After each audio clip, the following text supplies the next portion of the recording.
Today I'm testing out every single long exposure app in the App Store to find out once and for all which one is truly the best in this ultimate long exposure app battle.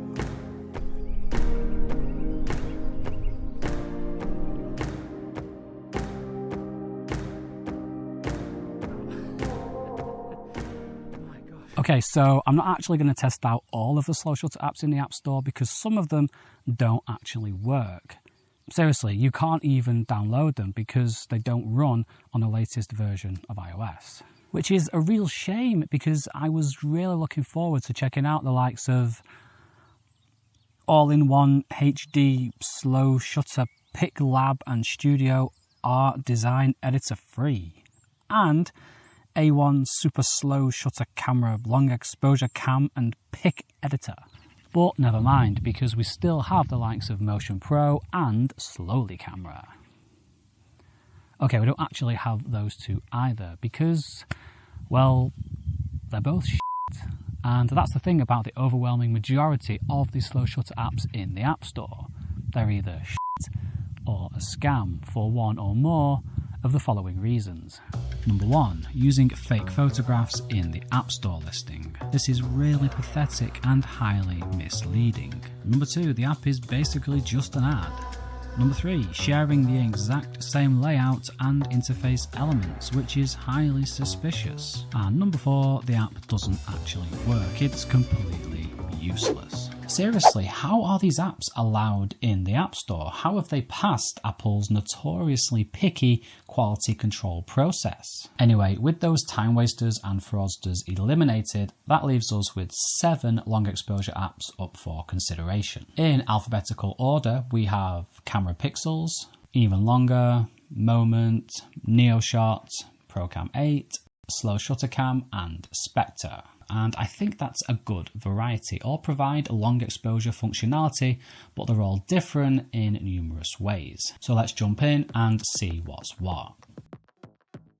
With longer exposures for really slow moving subjects, Spectre has a maximum capture time of just 9 seconds, so it's not suitable by design, whereas Camera Pixels and Slow Shutter Cam both allow you to choose longer capture times, but motion doesn't actually blur past around 10 seconds before the subject simply starts to move across the frame, and ProCam 8 produces this.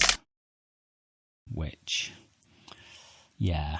So here only 3 of the apps deliver: Moment, Even Longer and NeoShot. They'll all capture the full movement of the clouds across the frame and it looks really natural, although NeoShot can only capture for 3 minutes, whereas Moment and Even Longer have bulb.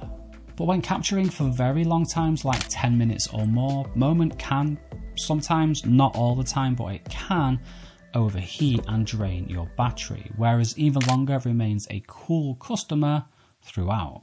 And if you're not familiar with Even Longer and you're wondering why its unedited file looks the way it does, it's because Even Longer is the only app here that can shoot in RAW, which means the dynamic range, the quality and the detail in its files is much higher than all of the other apps. But it also means Even Longer doesn't have access to any special processing, even when shooting in JPEG and TIFF, so it takes extra work during setup, often involving a little bit of trial and error to get the best exposure, plus more work again after capture, which sounds great to me, that's what I enjoy. But if you want a processed file right out of the camera we don't have to do anything with, then Moment is the best way to go. With faster moving subjects that require much shorter capture times like this roller coaster, we can actually slow things way down and see how these apps achieve their effects. In this half-a-second capture from Moment, we can actually see 15 individual frames being captured for a frame rate of 30 frames per second, and it creates the appearance of motion blur by gradually lowering the opacity of each new frame when captured. Pretty cool. Slow Shutter Cam and Camera Pixels work in the same way, and for me, these 3 produce the best results in this situation. Although Slow Shutter Cam does have another trick up its sleeve because it allows you to increase the frame rate for much smoother motion blur, but this does come at a cost of resolution and aspect ratio. So if those are trade-offs that you're willing to make, then slow shutter cam provides the best, most realistic looking motion blur for faster moving subjects. It also has the ergonomic and workflow advantage as well. Most of the times you're set up and you're lying in wait for your subject to come, but for those times that you're not, for those times that you need to set up really quickly, otherwise you're going to miss your shot, slow shutter cam has everything you need right there, whereas camera pixels makes you go into some really clunky set menu, and moment is quick and easy to set up as well, but it can be a bit clunky and it can get a bit lost and confused at times. It can be a bit error prone.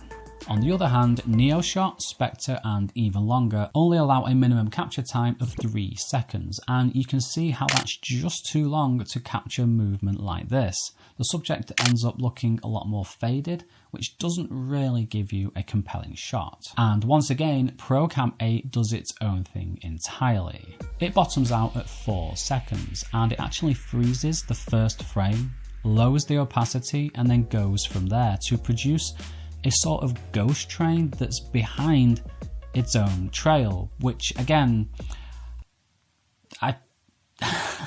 let's move on to probably the most popular long exposure subject, flowing water. In these examples taken at a lock in Manchester, most of the apps do a perfect job of smoothing out the rampant chaos of the falling water and making it look all velvety like pouring syrup.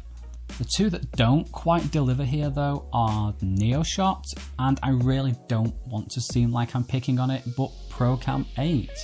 With ProCam, the main body of the falling water looks a little wispy, almost like threads of cotton compared to the completely smooth results of the others. And when we come down here to the froth, there's some weird artifacts that look like sour milk.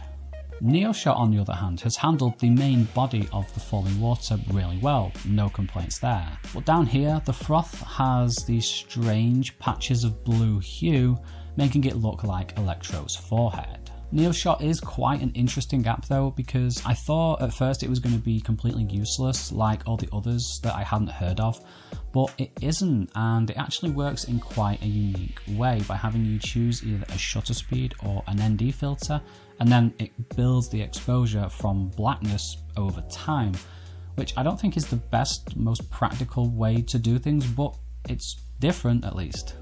Onto a more aggressive waterfall now. This is Conway Falls, and here I actually used my trusty Neewer 37mm variable ND filter to capture a real long exposure with my iPhone to use as a reference.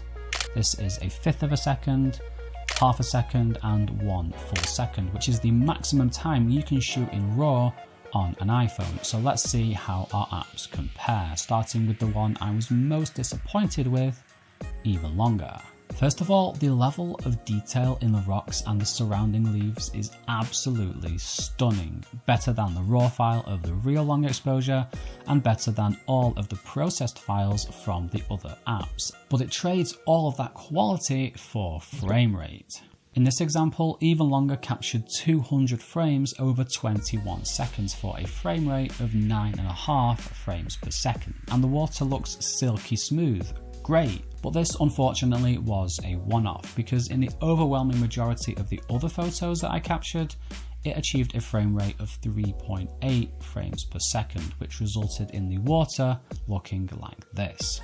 As I've already mentioned, none of the other apps can come close to the level of image quality and detail, but with a consistent 30 frames per second at their disposal, they were all able to capture the movement of the water in a more pleasing way. Switching to JPEG, however, massively increases Even Longer's frame rate for much more pleasing water, and you still get those glorious details, but now I've lost the dynamic range to be able to recover these highlights. This really allows you to see just how much these other apps rely on special processing like HDR, because if I remove the edits I made to our reference RAW file, you can see just how big the exposure range in this example really is. But sometimes even HDR isn't enough, and in order for you to get the shot you want, you have to adjust your exposure, because if you don't, or if you get it massively wrong, these process files just don't have the dynamic range switch to let you fix it in post like RAW does. To that end, all of these apps except for Slow Shutter Cam offer exposure compensation. ProCam 8 and Camera Pixels also offer full manual controls, but the standout app here yet again with the most versatile controls is Moment, because it offers compensation, full manual controls and a reticle. On the other hand, the one that I found most difficult to expose was NeoShot. I found choosing an ND filter was confusing, and even after a week, I'm still yet to figure out what the utility of it is, apart from it just being a gimmick. I found NeoShot's photos would always be slightly overexposed and flat looking, and I think that might be because NeoShot really wants you to use its own special HDR feature. But more on that in a minute, because somewhere else exposure controls come in really handy are with light trails. You see, at this time of year where I live, it doesn't get properly dark until about midnight, but at that time there's very little in the way of traffic to actually capture. So I found the sweet spot to be between around 10 and half past. At that time there's still enough traffic on the road to capture a reasonable amount of light trails, but it's not yet dark enough for these apps to work properly. One of the things you can do is attach a filter like this, but to be honest, I always forget I have it, which is why it's only featured in one example so far, which, yeah, that's quite a bad habit. Also, if you have an iPhone with a telephoto lens, then you can switch to that because it will have a smaller aperture, which does cut out a fairly decent amount of light. And if you don't have any of those options available to you, then you can use the exposure controls in the apps themselves. So let's start with the worst and work our way up. The app to avoid completely is even longer. It just can't do light trails whatsoever, but in fairness, it hasn't been designed to.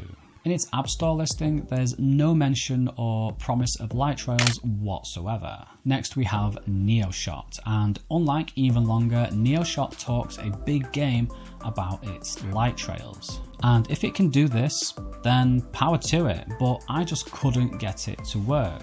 Apparently it's completely automatic, you don't even have to turn on light trail mode like in other apps, it's supposed to just work.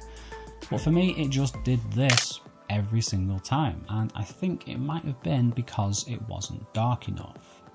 But regardless of whether it's dark enough or not, an app that I wouldn't use for light trails is Spectre. I've been using and reviewing Spectre since December 2019, and its light trails have never been good. It's by far the worst app here for what I call the Morse code effect, which is where your light trails look less like continuous lines and more like obviously separated dots and dashes. As for the remaining apps, ProCam 8, Slow Shutter Cam, Moment and Camera Pixels, I found the actual quality of the light trails to be similarly and consistently good, and the only things really separating them is control and one very cool special feature that's unique to Slow Shutter Cam that I'll show you in a minute. In terms of control, Moment and Camera Pixels both have full manual controls, so you're able to set the ISO as low as possible and then keep the shutter speed slow too, which gives you a bit of a real light trail that helps the app's fake light trails look better. ProCam 8 also has full manual controls, but you're only able to go down to 1/20th of a second, which can be limiting. And Slow Shutter Cam doesn't give you access to the shutter speed at all, but you can control the ISO and the light sensitivity. Although I'm not really sure what the light sensitivity actually does from a technical perspective, it does seem to be enough to produce great results in most situations.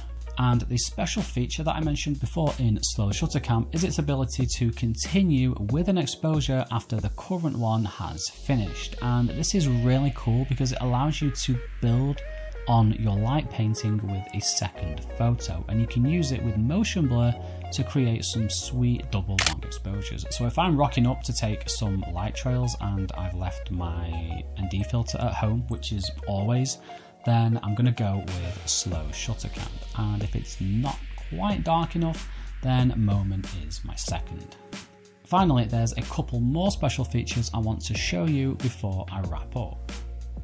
Spectre, you might know, is famous for its ability to be used handheld, so it's the only app here that you can use without a tripod. Just keep your hands as still as possible, wait for the word stable to appear, tap the shutter, and result. Most of the time. It's not 100% reliable. Even if it has stable on the screen, you can still get some camera shakiness. What if you come across a waterfall and you don't have your tripod with you? And Spectre is the only app that can help.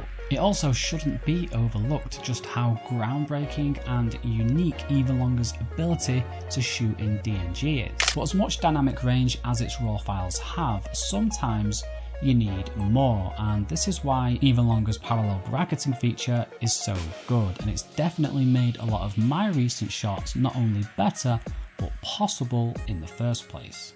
Finally, speaking of bracketing, I also want to show you NeoShot's own built-in HDR feature, because although it's not something that I'm personally into, I know a lot of people enjoy that sort of hyper-real HDR look. You can shoot with it turned on, which I don't recommend because it will interrupt you after every shot. I think it's better to apply it afterwards once you've finished, because then you can take your time and look through the different levels and looks. I find level 2 and look number 3 work best for me. Plus you can tweak things like your exposure and other stuff as well. And that is my ultimate slow shutter app comparison. And I do think that if all-in-one HD slow shutter pick lab and studio art design editor free was involved, then it would wipe the floor with these apps. But since it's not, since it doesn't work with recent versions of iOS, I'm sure it's just far too advanced. The technology inside is just too much for iOS to handle. That's why it's not available. Then we're left with the apps that we've seen today, and out of them all, my top 3 are Even Longer, Moment, and Slow Shutter Cam. For what I shoot and for how I like to shoot, Even Longer is still my personal favourite, even though it didn't show itself to be too great at the waterfalls and in the light trails. I still can't get past that sheer raw image quality, the detail, the dynamic range, those textures, the tonality of the photos. It has bracketing, interim shooting, just so many things with my name on. So for me, that is my number 1. How good is Moment though? Seriously, that app is just phenomenal. It was either the winner, it was either the best or joint best for all of these categories, if I remember correctly.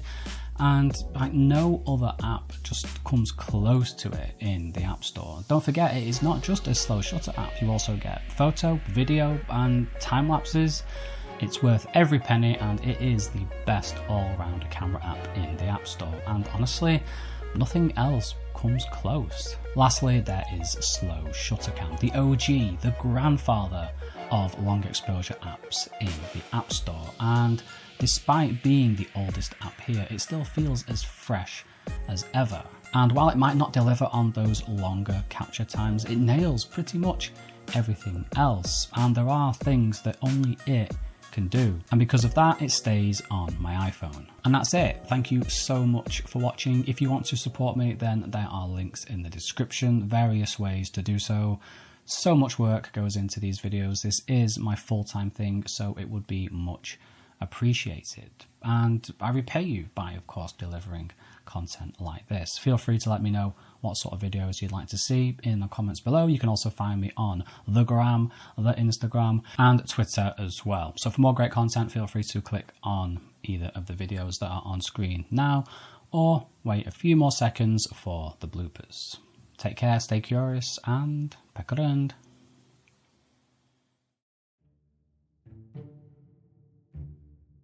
Let's move on to what is probably the most popular slow shutter subject. Let's move on to probably the most popular slow stop it now. Nail it, this one. Let's move on to probably the most professional. Let's move on to probably the most popular long exposure subject, and that is flowing water. What was this?